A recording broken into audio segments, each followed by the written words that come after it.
So when the bands get tight like this, you're setting up for a big move.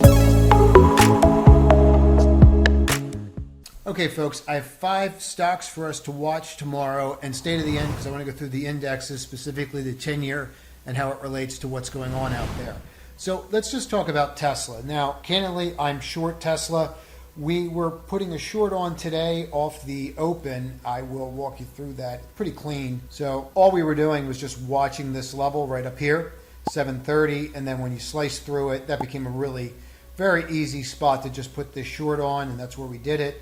Just as soon as we broke that low, that was it. It was confirmation. We were never able to get over that opening price on the day. Let's pull that down so we can look at that. We're never able to get over that opening price on the day, and that's what you want to focus on, your opening price, especially in a market like this. Now, the question becomes, what do we do now? Well, for me, looking at this, it's fairly simple. See this trend line right here? You need to watch this trend line. This is your major trend line for now. There's actually a more major one, but that's the big one that you have to worry about right now. But we flipped one, and the fact that we flipped one has me somewhat cautious with my short position. It was a pretty easy trade today, so we're up and in it, and I trimmed enough, and now the rest is at break even, so I can't lose money in it unless we gap up. But see how we're holding that 10-day right in there?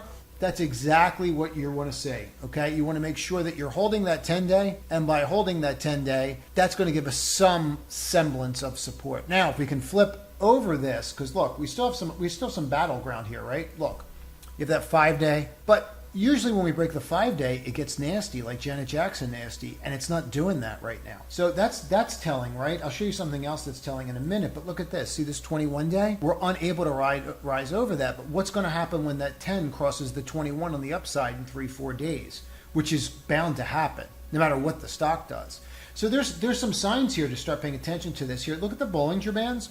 Not so much of where we are in regards to the Bollinger Bands and where we are in regards to the lines, but in regards to how they're closing. Look how they're getting smaller. Well, that usually doesn't last very long, right? They don't usually stay that close. So keep this on your radar, but for me, if I don't take out that lower low, I don't think I'm going to get a double inside day tomorrow on Tesla. So that might mean that I have a problem on the short side, but I have to watch it. Just watch how we respond tomorrow. I'll show you on the indexes also where I am concerned, but let's talk about NVAX. So I went over this in the top 10 video, and the way that I'm looking at this is they're meeting with the advisory panel tomorrow to get approved in the US.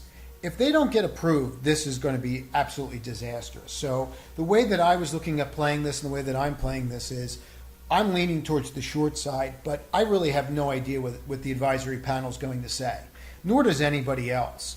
There's a whole litany of reasons on why they can do what they're going to do, but what my point was is if you look at this level, there's some semblance of support in here from that breakout. But we've been riding that level for so long. Now, if you zoom in on this, which I think is a fairly good idea, you can see how we keep testing and breaking, right? And then we're riding the 50 down. So the 50 is where institutions act, right? So if they're selling, then they must be leaning the same way that I am. But what I did here was I just put on a long straddle because it could be up 20 points tomorrow, or it could be down 20 points tomorrow, or it could be flat. You don't know how something's going to respond to news.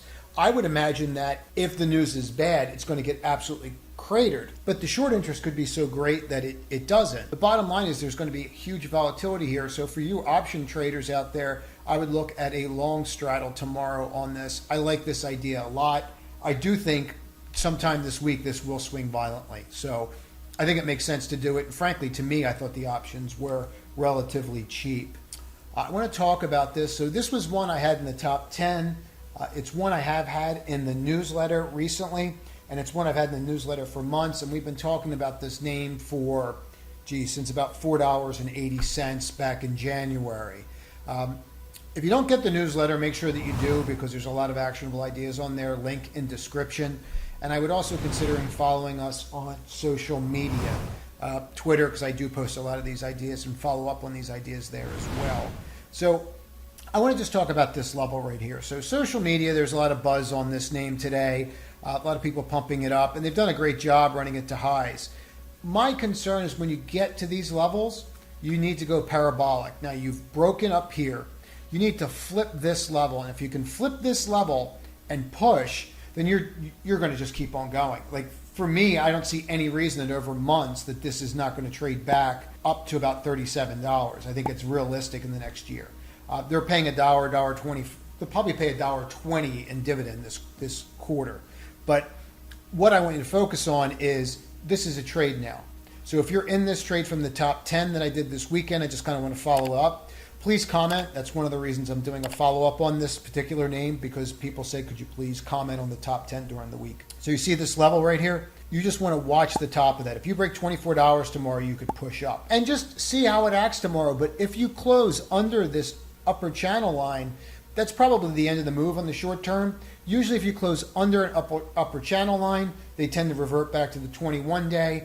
And without looking, I can tell you that you're probably over the top of the Bollinger Band. Yep. So usually when you're over the top of the Bollinger Band, then you come back below the Bollinger Band, you get down to this level. I have a video on Bollinger Bands. I'll actually put that video, link it at the end. It's worth your time. And let's just talk about CVNA, and then we'll go through the fifth name. So this was another one that was in the top 10. I just want to point out, there was no strength today. There was just absolute, utter weakness. The open was what? The high. The close was the low. You can't get more bearish. Look at your close. Okay, so you have not been back here for over 2 years.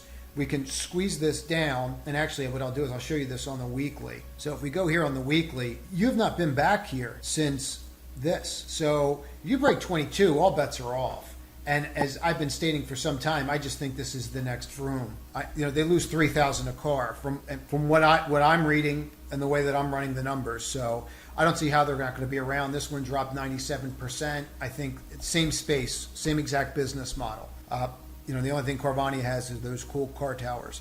But if you take a look at this, I don't think the cool car towers are going to be enough. And I think it's going to break, and I think it's going to be a teenager sooner than later. Remember, they did a secondary at 80, and they basically had to beg Apollo to take a 12% coupon bond. So in this environment. So watch this, but I think it can get worse. Now let's just talk about the Qs, because the Qs are our next trade. So I think we should be looking at TQQ, and I'm going to explain why. I find it fascinating that we're just popping out over this and we're just sitting here and we're unable to make a decision on what to do. Now, see that on the weekly? Now look here. You're unable to make a decision. You're just sitting in here. You've been battling this area now for 6 days. I can't remember the last time we battled an area for 6 days. And what this does when you battle an area, okay, it gives the moving averages time to catch up, right? So we can see how that's happening right here, okay? We can see how the 10-day is catching up.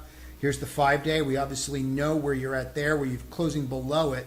But remember what we talked about earlier. Every time you break the 5-day, we sell down. Breaks the 5-day, sells down. Breaks the 5-day, right? I'm not going to keep saying it, but you get it.